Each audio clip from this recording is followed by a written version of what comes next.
it's smart to start positioning yourself, especially as a lawyer, in this developing area of technology, of opportunity, of how we're going to be doing business. When you couple with that digital currency, doing digital transactions in these virtual worlds, look, that's not going away. If you and I are in a virtual space and we're doing a transaction, how are we going to complete that transaction? So we'll be using non-fungible tokens. We'll be using digital currency to do all the above. Yes, there's going to be regulation. Yes, there should be some type of oversight. But the bottom line is, when it's all said and done, using Web3, using non-fungible tokens, using smart contracts, using digital currency, that is how we're going to be doing business in the next 5 to 10 years.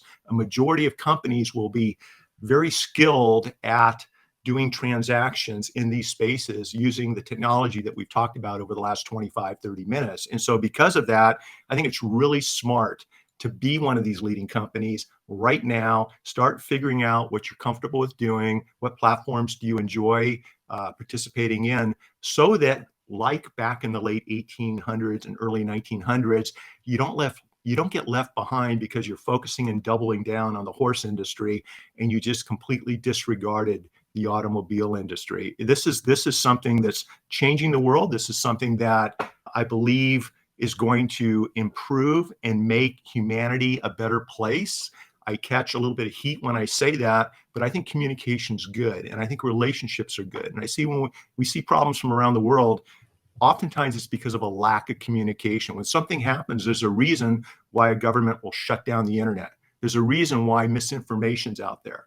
So by participating in this decentralized Web3 technology, it allows us to communicate accurately. It allows us to communicate to people that otherwise wouldn't be hearing our message. It allows us to add value to communities, to societies on the other side of the world that might not ever hear about Rob Hanna or Mitch Jackson. So for all of these reasons, we're all in. We're having a great time doing this, and we're sharing the products and services that we enjoy, and we're also sharing the products and services that we think are probably a complete waste of time for somebody. So it's an interesting journey.